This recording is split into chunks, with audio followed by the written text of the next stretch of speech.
Hello everyone, स्वागत है आप सभी का आज के एक और नए ब्लॉग में। तो कैसे हैं आप सब? मुझे उम्मीद है सब बढ़िया होंगे। तो यहाँ पर मैं बैठ गई थी सूट की कटिंग करने, और ब्लॉग मैंने वैसे साथ में वॉइस ओवर की नहीं, बनाया नहीं, क्योंकि टाइम नहीं था। आज संडे का दिन था, और संडे का दिन आपको पता ही है हाउसवाइफ के लिए कितना बिजी रहता है। तो यहाँ पर मैं सूट की कर रही थी कटिंग, और मैंने फिर जो है कैमरा भी रख लिया था। मैंने सोचा कि चलिए फिर बाद में वॉइस ओवर हम कर देंगे, ठीक है, और हमारी वीडियो भी बन जाएगी। तो अब यहाँ पे ये कुर्ती की कटिंग मैं कर रही थी, और एक सूट की कटिंग मैं बस ज़्यादा से ज़्यादा इसमें 15 मिनट लगाती हूँ कुर्ती की कटिंग करने में।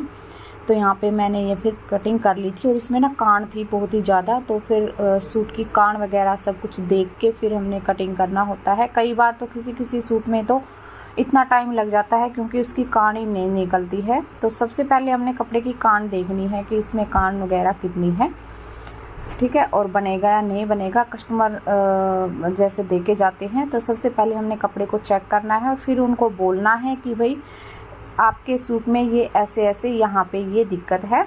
तो आप बाद में मत बोलना कि आपने ये किया या ऐसे कर दिया, ठीक है। तो फिर क्या होता है कि कई बार कस्टमर फिर बोलते हैं कि आपने ऐसे कर दिया। तो ये चीज़ सबसे ज़रूरी है कि सबसे पहले आपने कपड़ा देखना है कि उसमें क्या कमी है, कहाँ से, ठीक है। फिर बाद में ही हमने उस पर कटिंग करनी चाहिए, और फिर नहीं तो फिर कस्टमर को दिक्कत होगी और फिर वो बोलेंगे, है ना। फिर ऐसे क्या होता है कि हमारी जो है मार्केट ख़राब होती है। और तो पहले हम बोल देंगे तो उसमें हमें भी सही रहेगा और कस्टमर भी को भी सही लगेगा। अगर वो बोलते हैं कि आप कुछ करके और आपने बनाना है ये सूट, तो फिर आप बनाइए, नहीं तो आप मत बनाइए, ठीक है, उनको वापस कर दीजिए। क्योंकि कई बार कई सूटों में बहुत ही दिक्कत आ जाती है, या तो उसमें कान होती है, या फिर कई बार कोई कढ़ाई वाला सूट होता है उसमें कढ़ाई वगैरह टेढ़ी आ जाती है ना। तो इस तरीके की बहुत सी दिक्कतें आती हैं कई सूटों में। तो वो सब चीज़ हमने देख के फिर कटिंग करनी चाहिए, ठीक है। और जो कुर्ती की कटिंग करती हूँ मैं बिल्कुल प्रॉपर तरीके से कुर्ती की कटिंग करके फिर रखती हूँ, क्योंकि इसमें जो प्लेट्स वगैरह जो भी हम इसमें डालते हैं कुर्ती में, तो वो कंप्लीट मैं उसकी जो है मार्किंग करके और फिर जो है कुर्ती को रखती हूँ, ठीक है। ऐसे नहीं है कि बस मैंने जो है आर्म होल वगैरह वैसे कट कर लिया, कुर्ती के लिए कपड़ा अलग से निकाल के और फिर मैं रख देती हूँ, बाद में कटिंग करती हूँ, नहीं। लेकिन मैं साथ में ही प्लेट्स वगैरह की मार्किंग करके और बिल्कुल कंप्लीट कटिंग करके फिर रखती हूँ, ताकि बाद में बस हमें इसमें स्टिचिंग करनी पड़े इसकी बस, और फिर जल्दी हमारा काम हो जाए। और जो है हमारे स्टिचिंग के काम में फिर स्पीड भी आएगी, ठीक है, क्योंकि हम कटिंग ही प्रॉपर तरीके से करके रखेंगे ना, तो फिर सिलने में हमें टाइम नहीं लगेगा। और आज संडे का दिन था, तो आज मेरा स्टिचिंग का कोई काम नहीं हुआ था। बस मैंने यहाँ पे कटिंग करके रखे थे 2 सूट, बस 2 सूटों की ही कटिंग हुई थी यहाँ पे, और बस यही काम हुआ था संडे के दिन। और बाकी तो मेरा बस घर का ही था, घर का ही मैंने ख़त्म किया। और जब भी कस्टमर आपके पास कपड़े लेके आता है, तो आपने क्या करना है, कपड़े को वहीं पर उन्हीं के सामने खोल के उसको नाप के, और फिर कस्टमर को आपने बताना है कि आपका कपड़ा इतना है। क्योंकि बाद में फिर कस्टमर बोल देते हैं कि हमारा कपड़ा इतना था, आपने ये ऐसे बना दिया, वैसे बना दिया, है ना। तो इससे अच्छा है पहले ही आप कस्टमर को बता दो नाप के उन्हीं के सामने कि आपका इतना कपड़ा है, और इसमें से ऐसी ड्रेस बनेगी। या फिर जैसे कि कई बार होता है कि हमारी सलवार हल्की बना दी, इतना कपड़ा था। तो सभी जो भी बातें होती हैं उनके साथ शेयर करें कि ऐसे ऐसे बनेगा। और जो गले पर कढ़ाई वाला अगर सूट आपके पास है, तो उसकी कढ़ाई कई बार टेढ़ी वगैरह हो जाती है गले की, तो वो सब चीज़ें आपने चेक करनी है। घेरे पर कढ़ाई होती है वो भी टेढ़ी हो जाती है, कई बार कपड़े में कान आती है ना। तो ये सब जो छोटी छोटी चीज़ें हैं कपड़े पे, आपने पहले ही चेक कर लेनी है कस्टमर के सामने ही, और जो भी दिक्कत है आपने उनको बतानी है। अगर दिक्कत नहीं है तो आप उसमें तो फिर इजीली आप बना ही सकते हो, कोई दिक्कत नहीं आएगी। तो अगर कस्टमर फिर बोलेगा कि नहीं आप इस जो कमी है कपड़े में इसको सही करके और आप बना दीजिए, तो फिर आप बना दीजिए, और नहीं तो फिर आप उनको वापस कर सकते हैं, ठीक है। तो यहाँ पे ये कुर्ती की कटिंग हो गई थी और यहाँ पे मैं अब कर रही थी बाजू की कटिंग। तो जो बैक जो पल्ला था उसमें ये प्लेन कपड़ा था, फ्रंट साइड ये इस तरीके से प्रिंट था। तो मैं यहाँ पे चेक कर लूँगी कि प्लेन में से हमारी बाजू बनेगी या प्रिंटेड में से, ठीक है। तो फिर मैंने जो फ्रंट पल्ला था उसमें से बाजू बनाई इसकी। प्लेन जो ये कपड़ा था ये मेरा कम बचा था, ठीक है, इसमें जॉइंट ज़्यादा लग रहा था। तो पहले तो मैं चेक कर लूँगी सबसे पहले कि यहाँ पे इसमें बनेगी या नहीं बनेगी।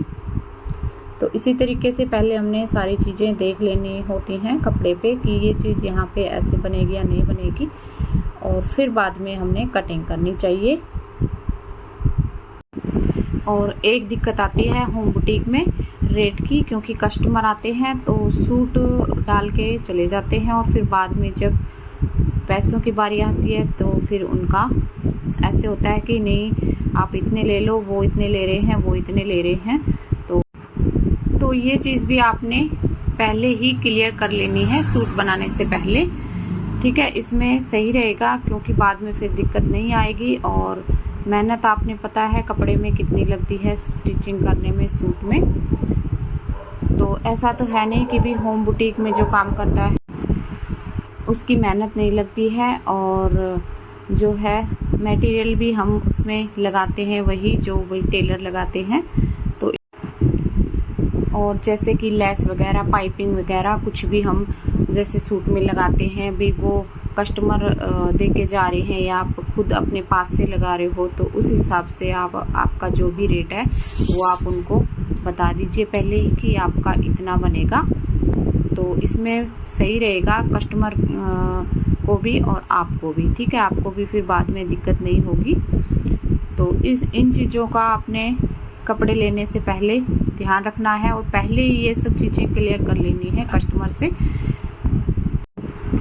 और एक चीज़ ये है कि जैसे कि कस्टमर आपके पास सूट लेके आया है सिलवाने के लिए, तो उसमें किसी में लाइनिंग लगती है, किसी में नहीं लगती है। तो कस्टमर को नहीं पता लग रहा है कि भाई ये कपड़ा कैसा है, इसमें लाइनिंग लगेगी या नहीं लगेगी, और वो आपको ऐसे ही आपके पास डाल के चला गया है, ठीक है। और आप बनाने लग रहे हैं और कपड़ा है पतला, तो अगर आप ऐसे ही बना दोगे तो उसमें दिक्कत होगी। फिर कस्टमर बोलेगा कि आपने ये ऐसे बना दिया, ये तो ऐसे थे। तो उनको बता दो आप पहले ही एक बार चेक करके कपड़े को कि ये कपड़ा ऐसा है, इसमें लाइनिंग लगेगी या फिर ये चीज़ ऐसे होगी, या फिर कोई थोड़ा बहुत डिज़ाइन आप अपनी तरफ से उनको बता सकते हैं कि इस सूट में आप ऐसे इस तरीके से डिज़ाइन करवा लीजिए तो अच्छा लगेगा। अपनी तरफ से भी आप उनको कुछ बता सकते हैं।